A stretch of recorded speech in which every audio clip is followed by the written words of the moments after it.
sky is the limit. Literal na sky is the limit because this is called the MOA Sky here at SM.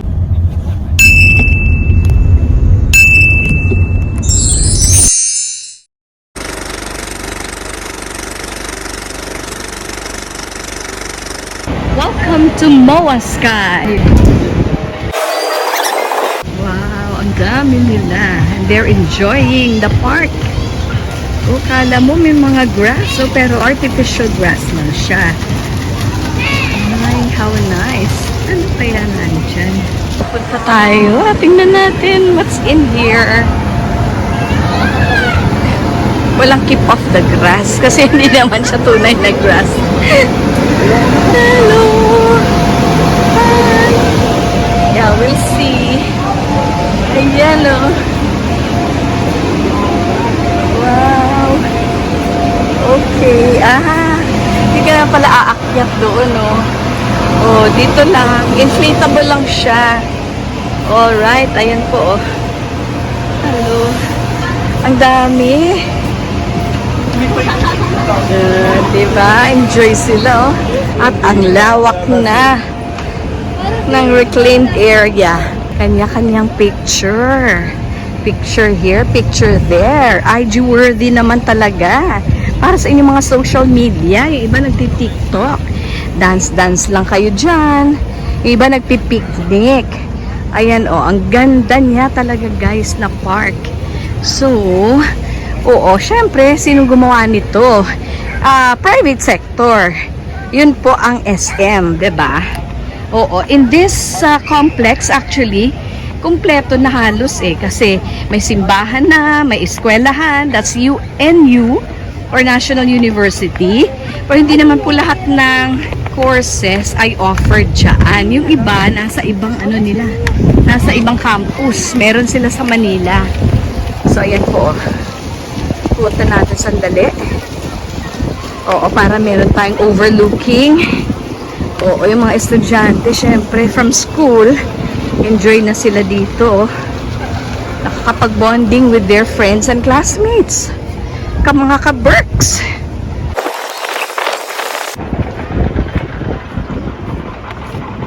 Okay. Wow. Ito, yung daan na yan, syempre carpeted lang siya, no? Ayan pala siya, ang football field. Since wala namang game, so wala, no need for us to enter, diba? Makita lang natin siya from here, okay na po. Ayan, that's the goal. Tsaka kabilaan, syempre, no? Oo, nahilig din yung mga tao, yung mga Filipino sa football game. Pero hindi tayo masyadong, lately na lang. Talagang, oo, nananalo, natatalo. Pero yung ating women's, yung Filipinas, grabe, lumalaban. Lumalaban po sa football. Ayan, clear, mas clear siya, no? Ayun, 2 goals, Okay. So, 1,800 po ang seating capacity dito. Ayan po ang MOA Sanctuary. So, meron naman silang mga signages Ayan para hindi ka mawala. So, ito, may cross.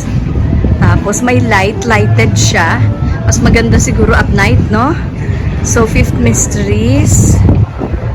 Ayan, joyful, sorrowful, may luminous and the glorious. Ito po yung MOA Sanctuary, SM Mall of Asia. Nauso na talaga yan sa mga businessmen na magkaroon ng chapel sa taas. So, I don't know kung makakapasok tayo. We'll try. So, but it's closed right now. So, sarado siya Wala. We don't know where to pass. Wala po.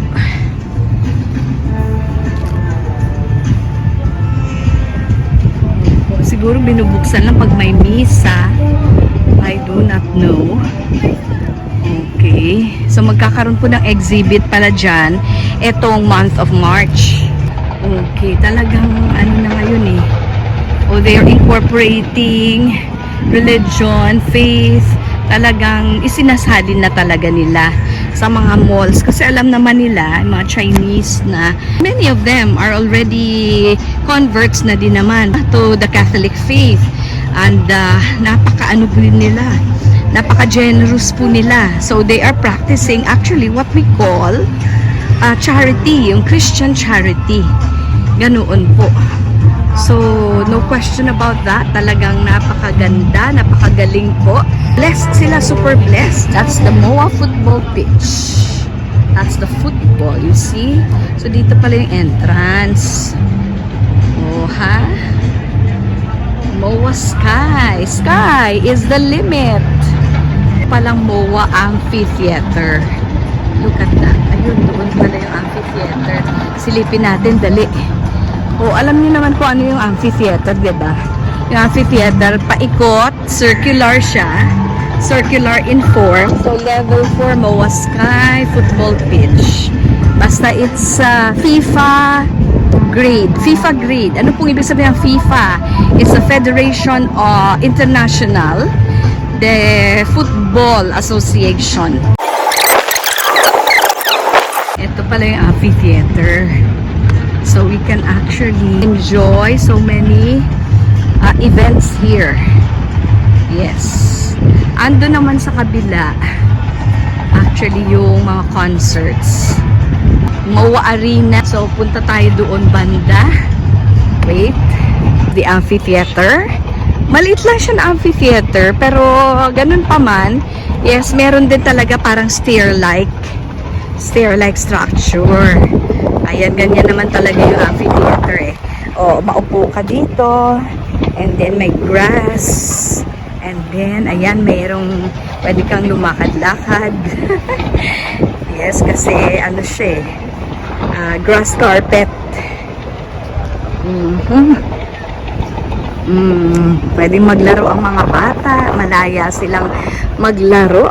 At ang mga magkasing-irog ay magsing-irog ay pwedeng magliwaliw at magbonding-bonding.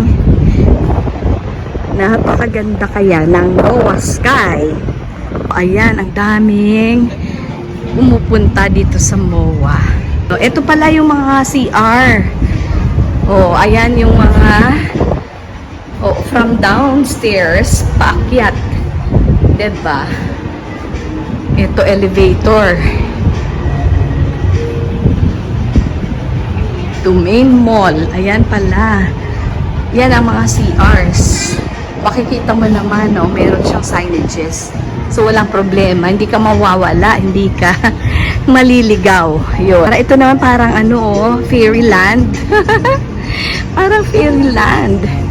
Maraming talaga eh. Locations, area where you can take a beautiful picture for your remembrance. Ito, may mga art, si Bautista. Mga Filipino artists talaga, mga gumawa niyan. Football, 2025. Ayan, si AC Bautista. Ito, Clemural Arts pala. Yay! Dito, si Josh at Josh. Ha?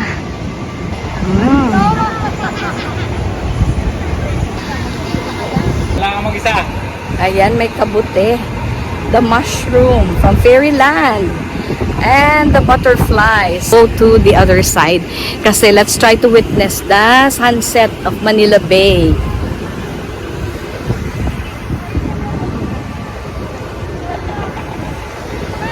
Ayan, di ba? Ang ganda.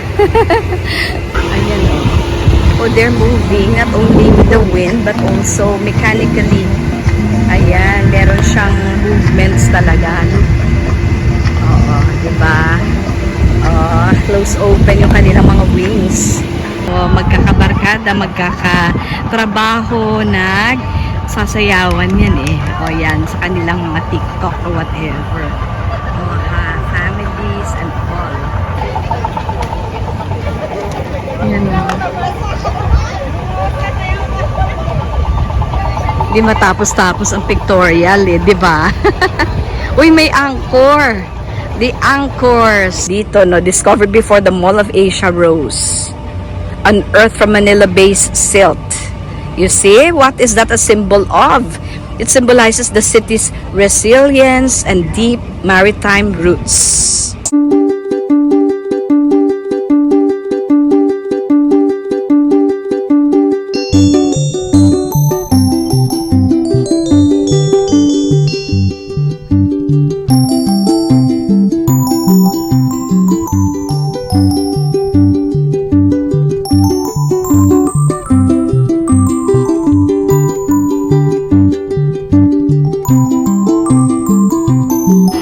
Ito pala ang off-leash zone. Yan. Kung meron kayong mga pets, pwede silang i-off-leash. Wala, nakahiwalay pala yung poop and pee zone. Yan, sunset.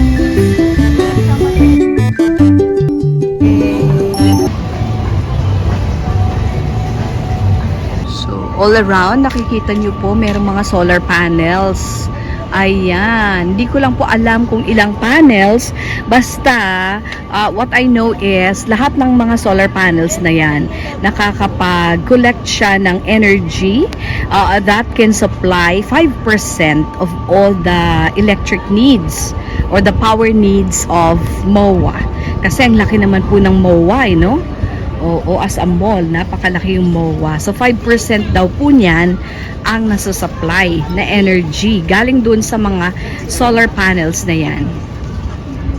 Natatakpan lang eh. Pero maganda na siya. Tingnan nyo po. Mamaya siguro lalabas pa rin naman yung sun na yan. O nagtatago pa siya sa clouds, behind the clouds. The sun is still shining. Tandaan nyo yan. Yes, tandaan nyo po yan. Talagang behind the clouds, the sun is still shining. So, nandyan lang yan siya. Imagine, napaka-powerful ng sun, no? O nakakapagbigay ng energy, ng power, solar power nga po. Ayan. So, honestly, sino po nakakaalam kung ano po yung island na yan, napakalaki sa harap natin. Part po pa ba yan ng Batangas, ng Pilipinas? O baka Taiwan na po iyan? Natakpan na ba yung Taiwan Strait?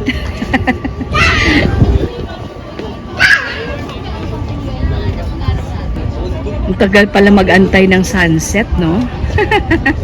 Oo, pwede kang mag-pray, pwede kang mag-meditate. Kaya ikaw, wag mong takpan ang sun. Kung ikaw ay island, don't cover the sun. Kasi nakakasira sa view. Hindi tuloy siya sunset perfect. Mamaya lalabas din yan. Oh, I have new friends here. That's Emma from Canada and her mom. Yes, very well. So I'm so happy that we met. And I will show you at Simply Jane's channel. Yes, thank you for recommending the Esplanade. You're the best. All right. So, mega love shout out to Emma, my new friend. Thank you, Yes, Jane. thank you so much.